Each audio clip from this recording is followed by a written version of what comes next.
Como decíamos más temprano, vamos a hablar de Alzheimer, porque septiembre es el mes internacional del Alzheimer. El próximo 21 de septiembre se celebra el Día Internacional de esta enfermedad.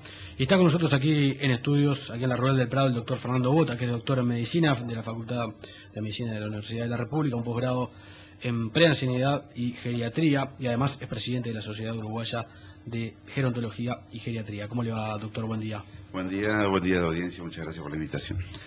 Le pido, para empezar, una definición de Alzheimer. ¿Qué es Alzheimer? ¿Qué significa esta enfermedad? La enfermedad de Alzheimer es una de las demencias, quizás la más conocida, la más popular, y cuando hablamos de demencia hablamos de la pérdida de las capacidades cognitivas. Y cuando hablamos de la pérdida de las capacidades cognitivas hablamos de todo aquello que tiene que ver con el intelecto. La memoria, la capacidad de pensar, de razonar, de abstraerse, de ejecutar, de programar, de aprender, de recordar. Es por definición, todo eso nosotros lo vamos aprendiendo a lo largo de la vida, a diferencia quizás de la oligofrenia, es decir, que son aquellos que nacen con un déficit ya establecido. En la demencia se establece el déficit en algún momento de la vida, se va perdiendo la capacidad progresivamente o bruscamente, dependiendo del tipo de demencia, de pensar, de razonar, de memorizar, de aprender y de ejecutar lo ya aprendido. No existe solo, el Alzheimer es el 65% de las demencias. No es la única, pero es la más popular, es la más popular, digamos, o la más conocida por su nombre, y a su vez por aquello de que las cosas parecidas se denominan, generalmente, popularmente se llama Alzheimer a todo. Lo que antes se llamaba cerebroesclerosis o senilidad, o por usar un término popular, chochera, ¿no? Sí. Actualmente, todo el mundo dice tiene Alzheimer.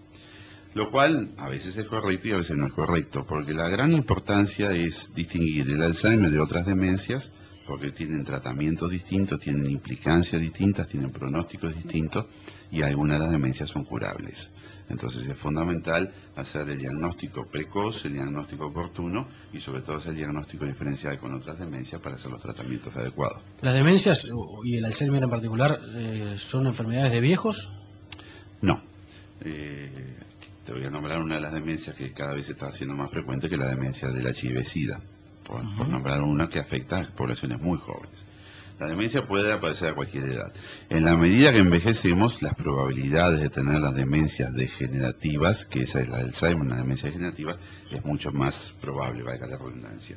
De hecho, el Alzheimer, que era un psiquiatra alemán, describió la enfermedad por primera vez en 1905 en una mujer de 45 años de edad. Porque está popularmente defendido que es una enfermedad del final de la vida, digamos, de las personas mayores que ya realmente no están en actividad y que, bueno, se empiezan a perder determinadas capacidades, entre otras la memoria. Sin duda. Hay que distinguir lo que son los trastornos de la memoria asociados a la edad, los trastornos de la memoria causados por diferentes enfermedades y hasta por fármacos, de lo que es el trastorno de la memoria de la demencia, ¿no? En la medida que avanzamos más en la vejez, mientras nos hacemos más viejos, más probabilidad de tener Alzheimer, sin duda, ¿no? En las personas que tienen más de 90 años, la incidencia de Alzheimer puede llegar hasta un 30-40%, pero en las personas que tienen 70 años, que es la mayoría de la población anciana, la incidencia de Alzheimer es mucho menor. Y bueno, sí, hay que distinguir lo que son los trastornos de memoria, que muchas veces un Alzheimer empieza por un trastorno de memoria, pero los trastornos de memoria tienen muchas causas, muchísimas causas, entre ellas las farmacológicas. Pero entonces se despierta en una edad madura, pero no anciana. Las lesiones cerebrales, que actualmente tenemos medios de diagnóstico de lesiones cerebrales, que se utilizan básicamente a nivel de investigación, ¿no? A nivel académico, no a nivel clínico práctico. Las lesiones cerebrales de la enfermedad de Alzheimer se ven ya a partir de los 40 años. Es decir, la expresión clínica de la enfermedad de Alzheimer se ve mucho más tarde, pero de hecho hay personas 50 y pocos años, muchas personas con la enfermedad de Alzheimer ya con expresión clínica.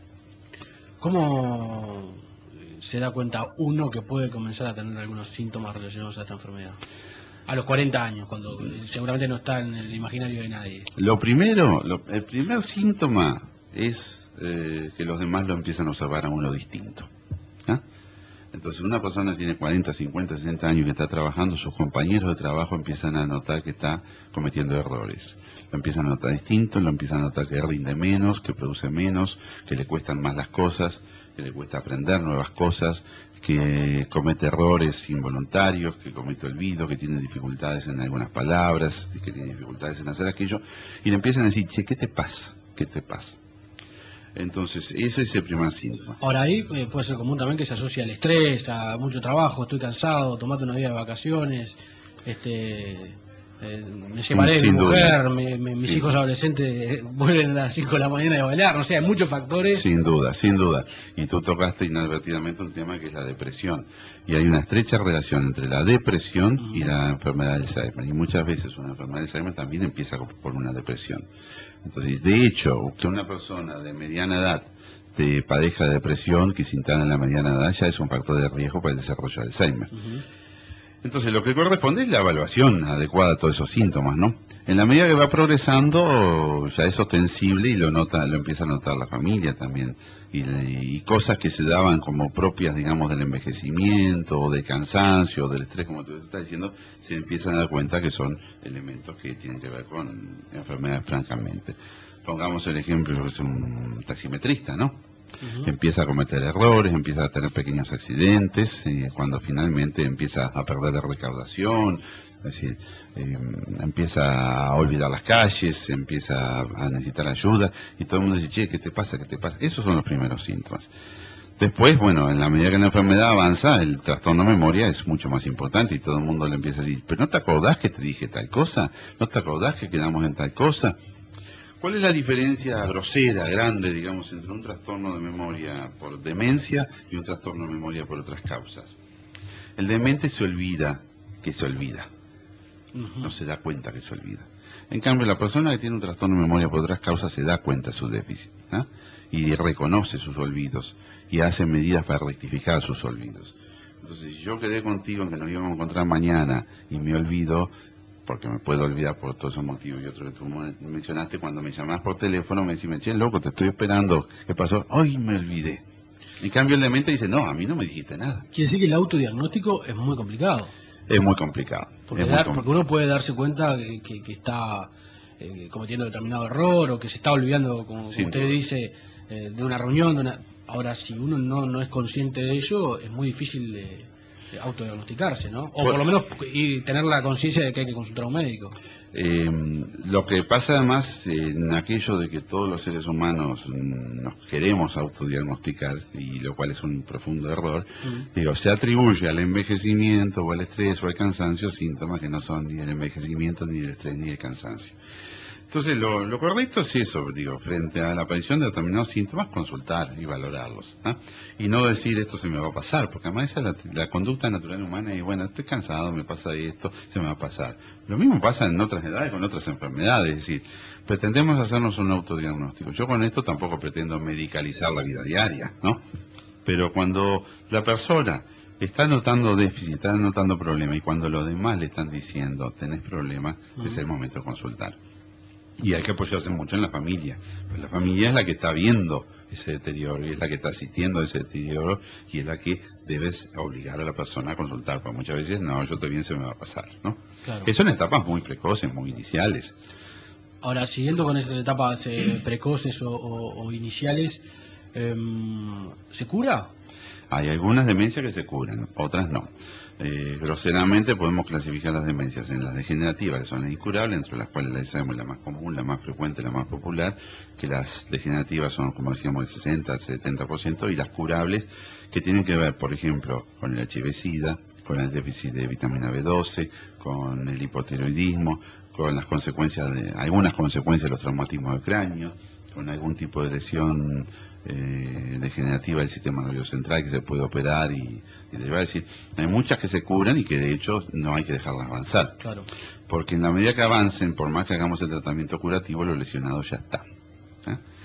Otras, si bien no se curan, se puede, por un lado, mejorar la evolución, evitar factores que agraven, se puede intentar la rehabilitación, se puede estimular el potencial cognitivo de las personas, y a su vez hay tratamientos específicos que enlentecen el proceso, como es en el caso de la enfermedad de Alzheimer, retrasan o disminuyen la aparición de los síntomas neuropsiquiátricos, que son quizás los más populares o los que más la población maneja, y que mejoran la sociabilidad. Es decir, por lo tanto, si bien no tenemos para el Alzheimer específicamente tratamientos curativos, sí tenemos tratamientos paliativos, que en muchos casos son muy eficaces, en otros no tanto, pero que mejoran muchísimo la calidad de vida de la persona y de su entorno. Y sin duda, que si una persona tiene una demencia curable, sería criminal no hacer el diagnóstico para curar algo que se puede curar, ¿no? Claro. Muchas veces una persona de 40, 45, 50 años, cuando empieza con alguno de estos síntomas, yo supongo que no piensa en ir al geriatra. No, Piensa sí, quizás en ir al psicólogo o a un psiquiatra o que estoy deprimido, estoy preocupado, pero en el geriatra no se piensa. ¿Quién puede diagnosticar esta enfermedad? Nosotros creemos que eso depende del modelo asistencial que tenga el país, ¿no? Pero básicamente nosotros creemos que el médico de cabecera, el médico de familia, el médico de referencia, llamémosle como le llamemos, es el que debe hacer los primeros pasos y estar alerta a estas cosas, es el que debe ver a las personas, es el que debe valorar estas cosas y, como nadie puede saber todo, digo, si detecta estos problemas, derivarlos a quien corresponda para su valoración. Los geriatras nos dedicamos específicamente a las personas mayores, pues existen otras especialidades que también tienen relación con el área de demencia, como puede ser la neurología, como puede ser la psiquiatría. Básicamente, frente a la aparición de un déficit cognitivo, lo que corresponde es la evaluación neuropsicológica exhaustiva para determinar si realmente existe ese déficit y qué tipo de déficit hay. Los especialistas que nombré, lo que hacemos es una evaluación cognitiva más profunda, ¿ah? Y dependiendo de lo que hacemos otros estudios complementarios. Entonces, frente a la aparición de estos déficits, hay que consultar con su médico cabecera, valorar cuál es la posible causa y si el médico cabecera considera que puede estarse ante un cuadro demencial, debe derivarlo al especialista capacitado, sin duda. ¿Está correctamente dimensionada, diagnosticada esta enfermedad en nuestro país y tratada? No y no. Y podría seguir diciendo no toda la mañana. Es una enfermedad que está, por un lado, ignorada en el sistema de salud, ignorada en los planes de desarrollo del sistema de salud, y ni siquiera la población es consciente del impacto que tienen las demencias sobre la calidad de vida de la población en su conjunto, sobre la calidad de vida de la persona afectada, sobre la calidad de vida de las familias y los costos económicos que tiene sobre la familia y sobre el sistema sanitario y sobre el sistema social en su conjunto. Imaginemos una persona con demencia que vive por lo menos con una enfermedad de Alzheimer, vive por lo menos desde que se diagnostica, vive por lo menos en estos momentos unos 10 o 15 años con dependencia. Es una persona que hay que cuidar, con distintos grados de dependencia, ¿no? Pero en definitiva hay que cuidar, hay que apoyar, hay que vigilar, hay que ayudarla en las tareas. Muchas veces después empiezan los problemas de incontinencia esfinteriana, los trastornos de conducta, los trastornos de deambulación, los trastornos sexuales, los riesgos de su seguridad, los problemas de alimentación, más las complicaciones que van apareciendo por el deterioro físico que aparece en etapas moderadas y avanzadas, ¿no? Es decir, es un altísimo costo y nuestro sistema de salud no está preparado. De hecho, ni si uno mira las historias clínicas, en las historias clínicas uno puede encontrar diagnósticos: hipertensión, diabetes, cáncer de mama, adenoma de próstata, lupus eritematoso, no sé, podemos decir, pues el diagnóstico de demencia es una cuestión que raramente se ve en una historia clínica que se diga demencia. Y eso forma parte de la escasa formación que hay en esto, la ignorancia que hay dentro del sistema de salud del tema. No es un problema de Uruguay, es un problema mundial. Pero lo que sí es claro, que en la medida que la población ha envejecido y en la medida que la población al envejecer aumenta muchísimo más la incidencia de las demencias, si no cambiamos el modelo asistencial de modelo agudo al modelo de tratar la cronicidad, nos va a ir muy mal, como de hecho nos está yendo muy mal el manejo de estos enfermos, porque no tenemos los servicios, no tenemos lo que ellos necesitan, y no tenemos lo que necesitan los familiares para cuidar a estos enfermos. Usted ya ha hecho referencia 2 o 3 veces a el entorno, a la familia. Afecta fuertemente, supongo, ¿no? A los familiares directos del enfermo. Afecta emocionalmente, sin duda, ¿no? Es decir, ver que un ser querido tuyo, es decir, tu padre, tu madre, tu cónyuge, ¿no? Empieza a cambiar la personalidad, empieza, digamos, a morir lentamente, ¿no? Porque en definitiva, al cambiar la personalidad, se va transformando en otra persona y en una persona con dependencia, ¿no? Afecta emocionalmente tremendamente. Y después la carga de cuidado. Una persona que era autónoma tiene que tener a alguien en su cuidado, y eso ¿cómo se hace? O se le paga a alguien que lo cuide, o lo cuida un familiar. Y de hecho muchas veces las personas dejan su trabajo para poder cuidar a sus seres queridos, ¿no? Entonces sí, tiene un impacto emocional y económico tremendo, ¿no? Pero sobre todo quizás el emocional sería el más importante, ¿no? Es decir, el ver que aquel ser querido se está destruyendo, ¿no? Es decir, sobre todo esto pasa, es muy grande con los cónyuges, ¿no? Porque en cierta manera los hijos estamos mentalizados a que nuestros padres en algún momento pueden enfermar o pueden deteriorarse, claro, y pueden morir. Pero cuando eso afecta al cónyuge es mucho más grave. Y además, generalmente el cónyuge que tiene que cuidar a un enfermo con Alzheimer o con demencia, también es una persona mayor, que también tiene sus propios problemas de salud y que muchas veces también está solo, porque los hijos, las familias son muy chicas, los hijos están lejos, los hijos están en otras cosas, los nietos están en otras cosas, ya no existen más aquellas familias en las cuales vivían todos juntos y en la cual se podían turnar, cubrir. No, estamos en las familias en las cuales es una o dos personas y nada más. Y vuelvo a decirte, el país no tiene un sistema de cuidado apropiado para esto. No tiene centros diurnos, no tiene lugares donde puedan estar estos enfermos, no tiene un servicio de ayuda a domicilio para estas personas, no tiene centros de rehabilitación específicos, es decir, no tenemos un montón de cosas. O lo que hay es muy poco, es muy fragmentado. Yo sé que alguien que puede estar escuchando dirá, no, pero mi tío, mi abuelo va a tal lado, pero son acciones puntuales, no son acciones sistemáticas que lleguen a toda la población, ¿no? Doctor, vamos a hacer un corte y enseguida tengo algunas preguntas de oyentes que plantean algunos casos particulares. Presentó MP, Medicina Personalizada, cobertura total de asistencia médica, 2711-1000. Sebel Uruguay presenta el siguiente espacio.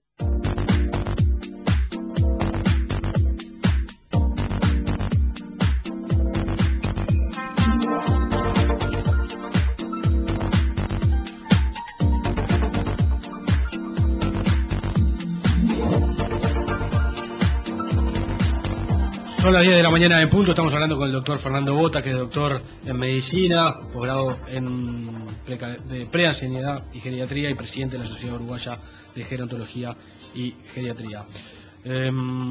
Doctor, tengo una pregunta de un oyente que dice que tiene 54 años, muchos problemas familiares.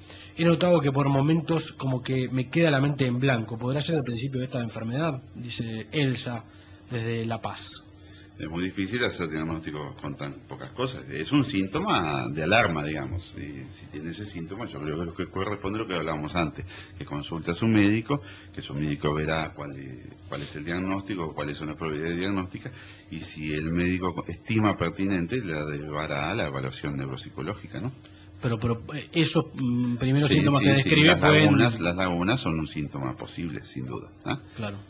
Lo que pasa es que no se puede hacer diagnóstico por un síntoma. Claro. Los médicos hacemos diagnóstico por un conjunto de síntomas y signos. Es decir, y si ese conjunto de síntomas y signos nos orienta hacia un diagnóstico. Después, en el proceso diagnóstico, nosotros hacemos estudios para confirmar. Esto se aplica a cualquier enfermedad. Entonces, no podemos hacer diagnóstico solo por un síntoma. Claro. ¿Hay algo que desate estas enfermedades? ¿Es la genética? ¿Uno está predestinado a sufrirlas? O, por ejemplo, esta señora dice, tengo muchos problemas familiares.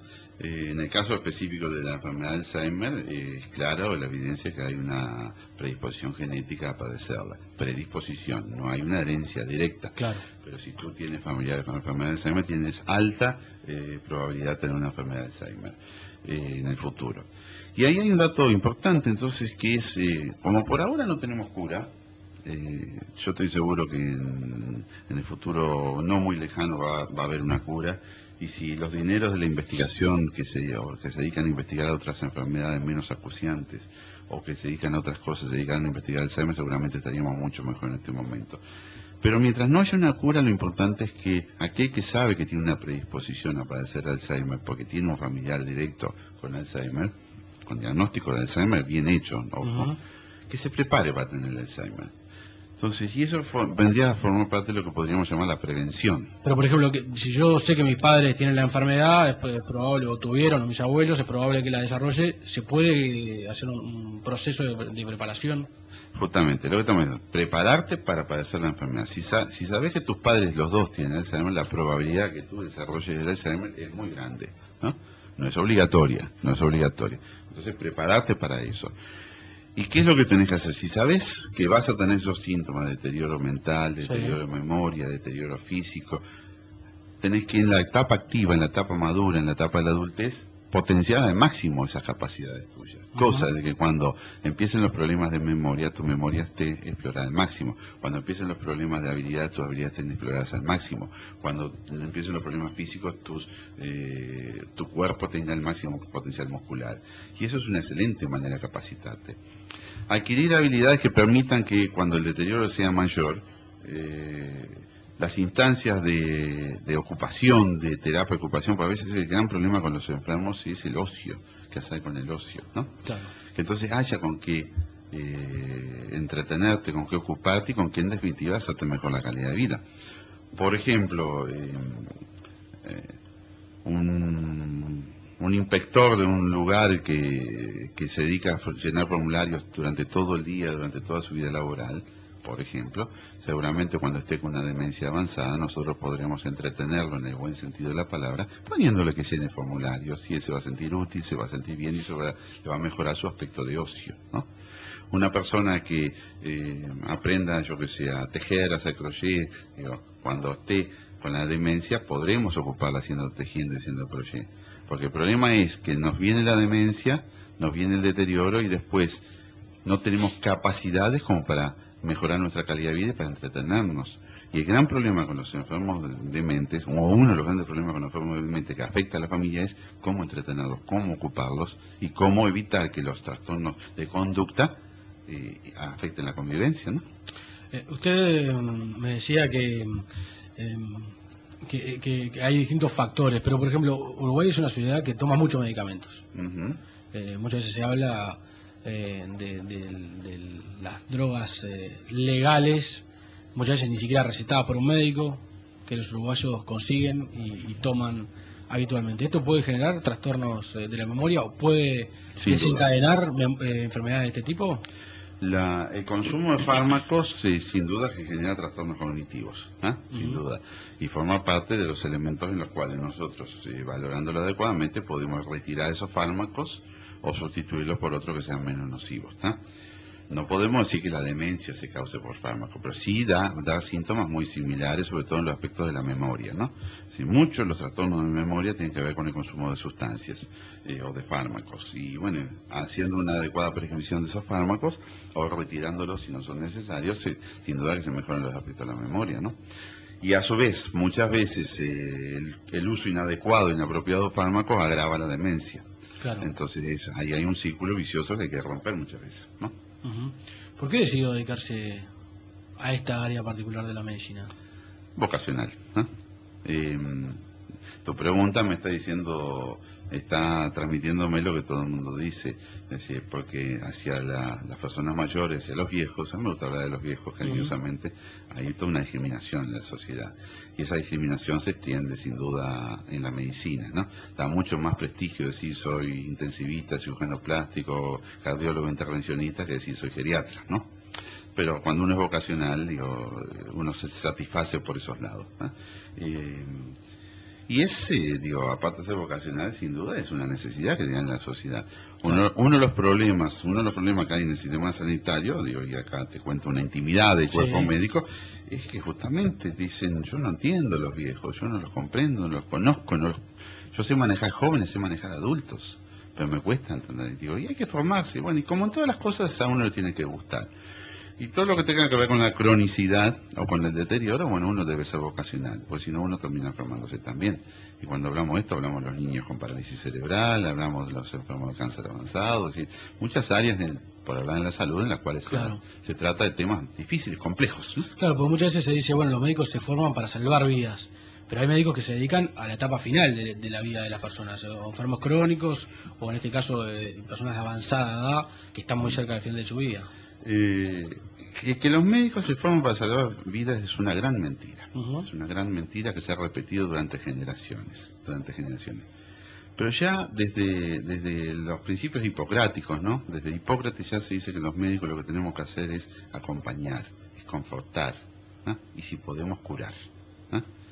Y el salvar vidas en definitiva implica curar, y la inmensa mayoría de las veces los médicos no curamos. ¿Cuál es el problema? Que Y la inmensa mayoría de las veces no curan.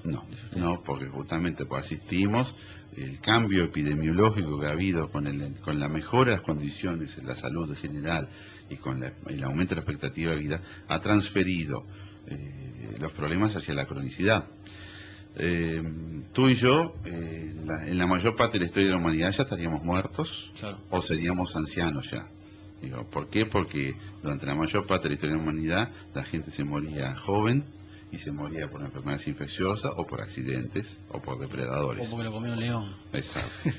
Y cuando hablamos de depredadores, no solo el león, sino el propio ser humano con las Claro. guerras, ¿no? Claro, también. Como ahora vivimos mucho mejor, digo, porque la salud está determinada no tanto por el sistema sanitario, sino por el conjunto, vivimos mucho más años, entonces ya no nos morimos por la enfermedad infecciosa, ya no nos come el león, ya no nos morimos en la guerra, ¿ah? Quizás nos mata un delincuente en la esquina, pero no nos morimos en la guerra, no nos morimos por una enfermedad infecciosa, no nos come el león. Entonces vivimos mucho más y ahí aparecen las enfermedades crónicas. Y empezaron a aparecer enfermedades crónicas, las que seguramente en todos los medios se habla todos los días, la hipertensión, la diabetes, el colesterol. Pero esas, después de 30, 40, 50, 60 años, hacen su impacto justamente en lo que nos dedicamos nosotros. Entonces, si viene la mediana edad, es importante normalizar la presión, el colesterol, la diabetes. A la larga, como es una enfermedad crónica que no tiene cura, también impactando. Y ahí es donde los geriatras tenemos nuestra área de trabajo. Y en la medida que logremos eliminar las enfermedades crónicas o minimizar su impacto, que en eso es lo que se está en la reforma sanitaria, un fuerte acento en la prevención de este tipo de cosas, van a empezar a aparecer las enfermedades degenerativas, que es de lo que estamos hablando. El Alzheimer es una enfermedad degenerativa, o aquella que tiene una base genética que necesitan un tiempo para aparecer. También van a aparecer las enfermedades que tienen que ver con la contaminación del medio ambiente. Es decir, todo es cuestión de vivir el tiempo suficiente para que aparezcan determinadas cosas que históricamente no aparecían. Entonces, cuando la gente se moría de infecciones, cuando la gente se moría de una herida, cuando la gente se moría de un accidente, los médicos podíamos curar, ¿eh? Porque en definitiva era tratar la infección, era amputar la pierna, lo que fuese.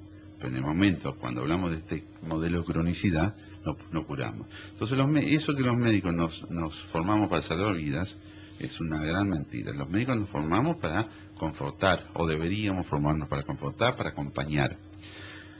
El contrato, tú como prensa sabes muy bien que se ha roto el contrato entre el sistema sanitario, específicamente entre los médicos Médico y paciente. Entre médicos, ese contrato se ha roto, esa relación de confianza mutua se ha roto, lamentablemente. Y entre otras cosas porque la sociedad nos exige resultados que nosotros no podemos dar. Y nosotros en nuestra soberbia, y uso la palabra soberbia a propósito, y sé que es fuerte, y que algún colega que esté escuchando quizás podrá criticarme, nosotros en nuestra soberbia nos creímos que podíamos curar. Entonces, entre la sociedad que nos exige curar y nosotros que ofrecimos curar, los resultados dicen que es otro. Entonces el camino pasa por otro lado. La ciencia además ha estirado mucho la expectativa de vida. ¿Eso es bueno? Es bueno, sí, porque es bueno en la medida que tengamos calidad. Y ahí entramos en un tema específicamente geriátrico, que es un problema que tenemos los países en vías de desarrollo, que hemos envejecido sin tener recursos económicos, que no lo tienen tanto los países desarrollados. Claro, porque muchas veces en el sentimiento popular está eso de, bueno, yo prefiero morirme durmiendo de un paro cardíaco y no estirar una situación en los últimos años de la vida, que puede ser varios años, porque hoy en día la ciencia incluso permite vivir conectado indefinidamente. Justamente, digo, en los países desarrollados, que ya este proceso de transición demográfica lo han hecho hace muchos años y que tienen los recursos económicos, ¿qué es lo que han logrado? Han logrado extender la etapa de vida activa, extender la etapa libre de enfermedad o con enfermedad con mínimo impacto, para que esa etapa en la cual de la dependencia, nosotros preferimos llamar la etapa de la dependencia y la etapa del deterioro, hacerla muy breve, muy corta, y con los recursos adecuados para cuidarla. Los países en vías de desarrollo hemos estirado la esperanza de vida, sin duda, pero también hemos alargado esta etapa de la dependencia, que es lo que tú estás refiriendo. Entonces, la idea, la solución está en que desde el Estado, desde el gobierno, de la sociedad, se hagan los programas para tener los servicios para cuidar la dependencia y sobre todo para la promoción de salud, en el buen sentido, para que lleguemos a la vejez, lleguemos a la etapa avanzada de la vida en buenas condiciones. Alcanza a ver, ahora que viene el verano, que se difunde tanto, todos esos cruceros que vienen llenos de personas de más de 80 años, y eso es el modelo que se puede lograr. Ese es el modelo que se puede lograr. Si no hay que asimilar la vejez con enfermedad ni con dependencia. La vejez con enfermedad y con dependencia viene cuando fracasan las etapas preventivas anteriores. Y decir que hay que trabajar para tener esos años finales de la vida Sin con duda, buena sin salud, duda. digamos. Y la otra cosa que tú mencionaste como vez pasada, que es un tema también muy sensible, Sí. que tiene que ver los sistemas paliativos, por un lado, Sí. paliativos en la enfermedad, y por otro lado el tratamiento o los cuidados que tenemos al final de la vida. Claro. Es un tema muy sensible, muy importante. Y es un tema para el cual el sistema sanitario tampoco está preparado y tampoco tiene respuesta adecuada. Y muchas veces lo que hace el sistema sanitario es lo que tú dijiste, alargar la etapa de la terminalidad, alargar la etapa de la agonía, haciendo futilidad, en definitiva. En la medida que nosotros tengamos un diagnóstico de enfermedad crónica avanzada o una enfermedad crónica terminal, ya todo aquello que sea alargar la vida forma parte de las cosas que hay que primero pensarlas muy bien y segundo, ver el impacto que tiene la calidad de vida del enfermo, ¿no? Claro. Y lo que sí tenemos que brindarle son aquellos cuidados paliativos, aquellos cuidados en la terminalidad que sean adecuados. ¿Cómo establecer la terminalidad? Es muy difícil, pero en definitiva, frente a un diagnóstico de enfermedad crónica avanzada, frente a una expectativa de vida cortada, y en ese sentido hay que usar el sentido común, porque hasta ahora, por lo menos yo conozca, no hay nada que permita medirlo, pero el sentido común que es muy sencillo, es decir, a mí me extrañaría que esta persona dentro de 6 meses esté viva o esté muerta. Si a mí me extrañaría que esté viva, ya estoy haciendo diagnóstico de terminalidad y por lo tanto no debería ser una serie de medidas sanitarias que muchas veces se hacen para estirar esa terminalidad. Claro, a veces es la propia familia la que exige esas cosas, a veces es la propia familia la que no entiende que estamos en una situación de terminalidad. Dentro de lo que ha sucedido en los cambios sociológicos, esto es un tema más para un sociólogo que para un médico, ¿no? Pero entre los cambios sociológicos, digo, la muerte no se acepta como algo inexorable. Claro, hay una aceptación por lo menos distinta, ¿no?, de la muerte. No, se acepta como un fracaso, la muerte se vive como un fracaso, digo, cuando tradicionalmente la muerte es el final de la vida, es inexorable, inclusive con una concepción religiosa que mucha gente tiene, la muerte es un tránsito. Claro. Sin embargo, la muerte actualmente se ve como un fracaso, y en la medicina se vive la muerte como un fracaso. Y no es así, la muerte es una etapa más de la vida, y nosotros como médicos sin duda que tenemos que ayudar a bien morir, y a cuidar en el proceso de bien morir. Que, aclaremos la expresión, cuidar en el proceso de bien morir, ¿no? Doctor, le agradezco mucho por estos comentarios esta Leandro. mañana. Muchas gracias. El doctor Fernando Bota, presidente de la Sociedad Uruguaya de Gerontología y Geriatría.